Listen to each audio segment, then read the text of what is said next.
So I just laugh, those things, don't bother me. It's it's a very strange thing now. Anybody can be successful in the record industry, which is healthy. And because anybody can be successful, you always have lower standards. I mean, you have to. I mean, does Tiny Tim have to be produced? I mean, really. I mean, it's true. It's true. Did Dream a Little Dream of Me, does it have to be produced? So if she had done it without that bass guitar, they could have put a tuba in it, and it would have been nice. I mean, you have certain things like that in the record industry today, which are all healthy, but as far as production is concerned, they have to lower it. It has to lower the standards. I mean, if Frankie Avalon movies were the only things making it, well, Fellini wouldn't be able to make a film today. Or it would be a very rare thing if it were a success. I picture it equated to Truffaut, French director working in the English language. When he made that film for Fahrenheit 451, I knew that film wasn't going to be good because I said he can't speak the language. He'll never know how an American cab driver really talks. And he'll have to believe somebody else's opinion.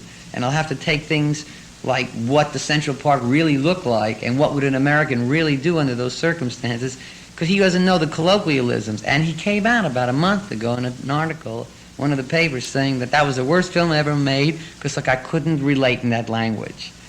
And I picture it the same way. I picture a lot of today. It's very difficult for all these people to identify with anything good because the standards are not being set for anything necessarily great. Because you don't have to make great things when you have Tiny Tim singing Tiptoe Through the... Funny thing, I was out at NBC, and Tiny Tim wanted to do the Jerry Lewis show, and he only does things now he wants to do because he's so big, and they said, well, okay, we're groovy. It'd be good for us to get him on the show because it's a good image and we can have a lot of fun with him. Yeah, but he can't sing. We'll have one clause in the contract. They said, oh, well, he's going to cut his hair, he's going to wear a wig, what is he going to do? Now, he can't sing Tiptoe Through the Tulips. And they said, well, why not? I said, because it'll type him.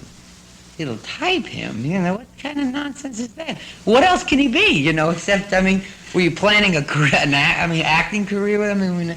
How can you stereotype Tiny Tim, typecast him? He is Superman already, you can never get him to be anything else but Superman. George Reeves killed himself because he was Superman. Tiny Tim, if he really wants to be Cary Grant, he better kill himself right now. But that's why he sang the Jolson Bag now, because they really believe that Tim will be typed as that high soprano, ugly Joan Baez, Tiptoe Through the Tulips. And I said, well, man, he ain't going to be tied with anything that he's not, he is that. Or how can you possibly expect people to say, oh, yeah, there's Tiny Tim. He's not a freak, he's a... And even the guy out there asked me, said, how do you explain Tiny Tim? I said, well, the whole world loves a freak. P.T. Barnum proved that. Everybody likes to see the sideshow, And if he lasts 5 years, then I'll have to explain him. But as long as he's lasted, you explain the war to me, and then I'll explain Tiny Tim to you. I said, I can't explain anything. So basically, American is our foreign policy. How the hell can I explain anything as, distant to me as why Tiny Tim? I don't know why Tiny Tim. I just don't know. I don't know a lot about, I'd really be interested if you could historically kind of go back and look at I guess it was 58, wasn't it, to know what it's like? No, it's not me. Sometimes I feel like Harry Truman, some guy from the past, and whoever, nobody asked him for anything, tell us about the past, Harry, what was it like back in 48? I'd like to compare it with the present to kind of get an idea of what's happened, Yeah, like people would say, well, gee, wasn't Enormous Love made by a bunch of kids, and weren't you just an honest young punk kid doing the best you could? Yeah, but I never said I was anything else at the time. It's 10 years later that I would say I am that. But at the time, I was I met Harold Arlen on the Perry Como show where we were booked because I was in the Teddy Bears, and he looked at me like I was some young punk kid. And I was, because I didn't come on to him and say, hey man, you know who I am, Phil Spector, I made one hit. But today I get that feeling in the record industry, that people really don't want to identify with what they really have done, may not be good enough, and they want to create an aura of something unreal. And in 58, the records were much more honest because there was nobody around to really teach us how to be anything else. Today, there have been some great teachers come along and made some great records have come along. Nobody seems to have learned for one reason or another, and they still say they're taking an honest approach. But I know these groups are working too hard to be to tell me that they don't really care. I remember the Italian groups used to sit on the corner of New York. They really didn't care. Doop, doop, doo-doo, what-up, doop, doop. That's all I used to do. And it was great or not great. They didn't know this is a smash. But today the groups do, they know. They talk to you with the authority of, Mitch Miller. They come on with you like they really know where it was and what it is. And I always ask a group, when I used to listen to groups, I love to go listen to groups, but I always said, look, I like that song. You know what I think it needs? Can it have a little ooh in the background, a little harmony or something? No, we don't sing. We only play. I said, you only one lead, and something, because the old groups in the old days, you'd be sitting around and that bass riff would go doop, doop, doop, doop, doop, but that'd be a smash right there. You knew you had it. Which is cheating a little bit. It's skirting around what is good, because you're compromising to some extent by using a junky bass riff to say making a hit record out of it. But I really felt in those days the record industry was a lot more honest. Not the people in it necessarily, but the creative people. The distributors and everybody else was still the same, crap you got today. But in those days, the groups were a bit more honest because they weren't as sophisticated. There was no in-circle you could be in, like the Stones hang out with the Beatles and the Beatles hang out with Donovan and Donovan.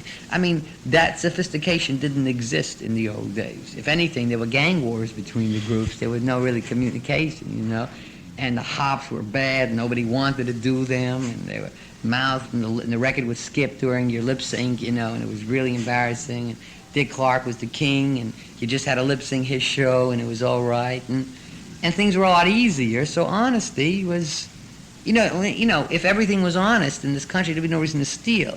So there was no real reason to get uptight and demand. We got cheated a lot, but there was no reason to get uptight. It'd be like if you took all the guns away from the policemen, you wouldn't see as many shootings today. But when you instill in a society the only way to really get revenge is to kill, and that's what you teach them, then you really can't take their guns away, because you've taught them too much. You could never take the guns away from the police department. You'll never take the guns away from the society. Change the society first. And then they always revert back to the Constitution, which is the only answer is, and you have to rewrite the Constitution every 10 or 20 years to keep up with the times. Because obviously what was written in 1780 isn't going to make it today, because Jefferson didn't know we were going to have the same conditions. Reagan was going to be governor of one state, and that Javits was going to be senator from another. The times have changed, and because the times have changed, everything has changed with them. People in the record business are almost immune to the fact that things have changed, and they try to take that very unsophisticated, we're being very honest. That's what that Green and Stone guy tried to come off with, that nonsense on the Les Granger. We're being very honest. You can't knock honesty. No, but I can knock creativity. An honest ball player can't hit the ball. He ain't on the team anymore. Who cares? I'm honest. Yeah, so what? How do you play the game? And the record industry is really a game.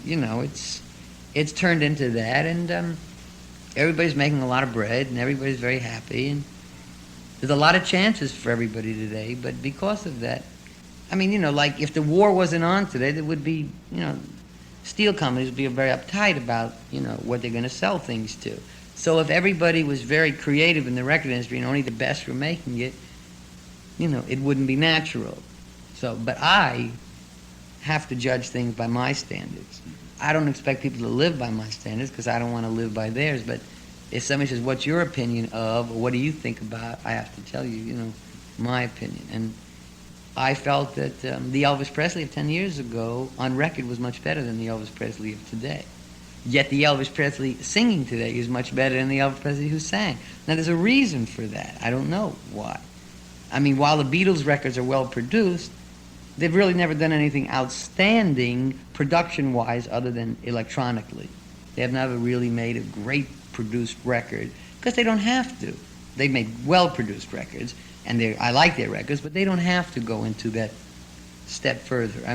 But I listen to so many of the records of what they could have been, and it's kind of bugs me. And I look around as why the Everly Brothers records were 10 years ago were much better than they are today. And I just guess it's a loss of direction. It's the only thing. I don't like to sit like, here's that old man. Some people meet me. I thought you were 58 years old. You sound like a. It's true. What is today is I'm not moved by the Jefferson Airplane. And people say, now, then they have to debate with me, do I understand the hip-hop movement? and I cut them to pieces because then there's a lot of nonsense. But I also don't understand why China isn't in the United Nations. That doesn't make me ignorant. I don't understand it, and I don't relate to it because it's non-musical to me. Could I do it? Could I reproduce it? Could I capture it? Could I cut it? Yes. Would I enjoy it? No, because it's not the most musical thing to me. It's just not. It's an image. We didn't have as many images. I mean, even the images in the old days, Fabian and Allen were awful records. So the images of today are very bad. The Monkees are bad records. So the image. So it's not only today. That existed 10 years. The image people were always making the worst record. Today's more important in the way a group looks on a cover than really what's inside the album. And the critics are so, sometimes I look at the critics and I read some of their stuff and I have a feeling they never heard old records, some of the critics. They review some of these records and they just talk about them like it's I read a review about an album the other day. Why, the last line of the review was, this album was recorded in 2 weeks. Some people will spend a lifetime and never achieve what, I couldn't relate. I said, gee, I must listen to that album. And I listened to it. I guess he wasn't talking about me. I don't know how to really, it's the difference between the way Ralph Gleason would write about a jazz musician, or the way the guy who does all the writing writes. The guy who writes for the Times. He reviews a lot of acts. Feather Johnson. Not Johnson. Feather. You see, Gleason knows much more than Feather does, but Feather always writes his pseudo-intellectual jazz approach to what is jazz and what pop acts really are.